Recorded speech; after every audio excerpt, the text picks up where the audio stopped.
Welcome guys, today we are unboxing perhaps the most underrated smartphone of 2020, the Samsung Galaxy A51. Now, what prompted me to go ahead with this particular phone for a review is the fact that I've noticed that there's a trend going on with this particular smartphone, and really it's been underrated by most reviewers just because of that slightly slower processor in the 9611 Exynos chip. And don't get me wrong, it is not the fastest smartphone right now, but it does come with 6 gigabytes of RAM, and that is plenty for this price category, particularly. And also, as you can see, as I am, struggling to get this charger out of the box for the unboxing, it does come with an adaptive fast charger, which is such a refreshing thing to see in 2020. In a time where Apple, for example, are not providing much with their smartphones. Also, talking of storage, 128 GB. Now that's plenty. Other key features include a 4000 milliamp hour battery, which is, again, I'm using repetitive words, but it's a huge battery, giving you plenty of energy throughout the day. Having used the phone for a while now, I definitely noticed that, especially its standby time is superb. Galaxy A51 also comes with a headphone jack in 2020, which is great as its competitors don't even provide this feature. This is brilliant for people who are seeking versatility and have wired headphones and have not opted perhaps for wireless headphones. It's a personal choice, right? So great for buyers with that sort of mindset. All round, I would say, the phone is slim, it's light, and with that sort of versatility, it's great for an all-round package, really, in that mid-tier to budget segment. The button placing on the smartphone, as you can see, is on the right-hand side, with the volume rockers towards the top end of the phone, where they should be given the size of the phone as well, and the power button just below, all in one place. The power button also acts as a lock button, so yeah, very well spread out, and there you've got the microphone on top. Talking of thinking about things, I really think that Samsung has thought about this phone not just for its price, but also its significant specifications. And why not, as they are big competitors to the likes of Apple and up and coming manufacturers like OnePlus, especially in this price category. However, while we are on the subject of versatility and practicality, this niggle that this phone has is quite annoying. As you can see, after trying several times, the fingerprint scanner, or inbuilt in-screen fingerprint scanner, is just not up to the standards which are provided on its competition. So bear that in mind, guys. You are getting a lot of features with this phone for the price range, but the fingerprint scanner is not the best.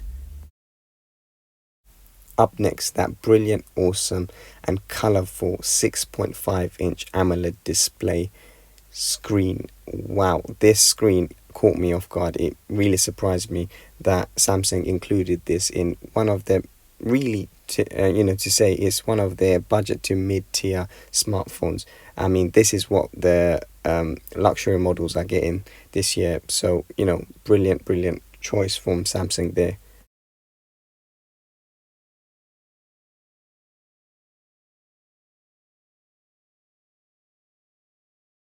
Next is that quad camera setup. With the Galaxy A51, you are getting a 48 megapixel wide, 12 megapixel ultra wide camera, and a 5 megapixel wide dedicated macro camera with a 5 megapixel depth sensor.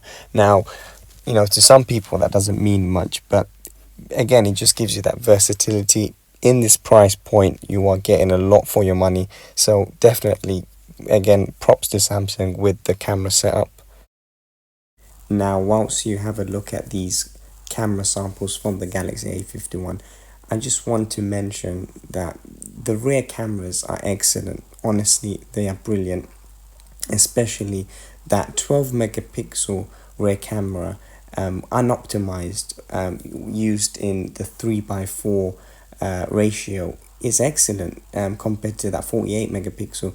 It picks up, I would say, more colors, particularly, in certain sort of natural lighted shots. Here with the macro, you are getting excellent detail for a lens which normally is not included in even mid to luxury tier smartphones too. So it's great to see it definitely in the A51, which lies in that budget to mid tier range. And I've got to again give props to Samsung for providing that lens.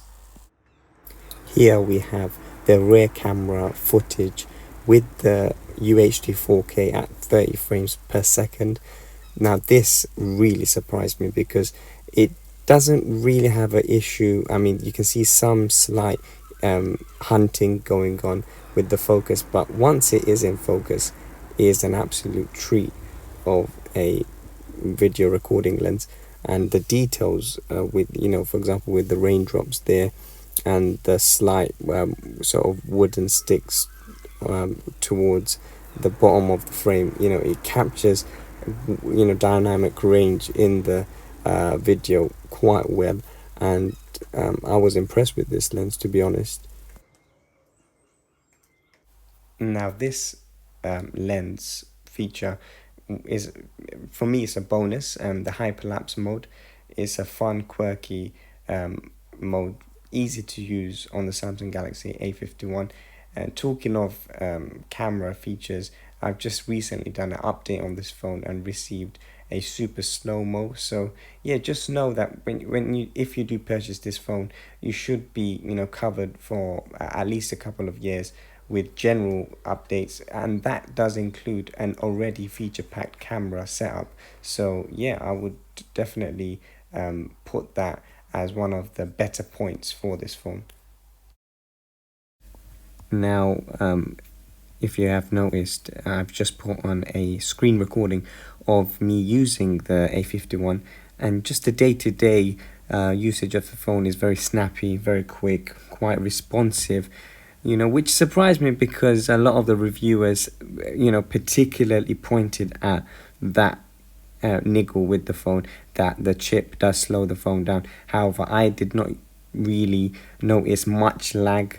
Don't get me wrong, there was here and there, but I think that 6 GB of RAM just helps things process a bit quicker, especially if you're going back into an app. So definitely I would say this is an underrated feature of the phone. You can easily multitask on this phone, as you can see here. So I would definitely recommend this phone if you're budget conscious, you want a phone that does the job and it does it fairly well. That's the main thing to consider. And you want a versatile camera setup along with I would say an optimized or a big enough battery. If you are doing the high powered or highly demanding activities, then yes, it will suck out some of that battery quite inefficiently. However, like I mentioned at the start of the video, standby time for the battery is absolutely fine. It barely drains overnight. So overall, I have to say it's a strong contender for the most underrated phone of 2020.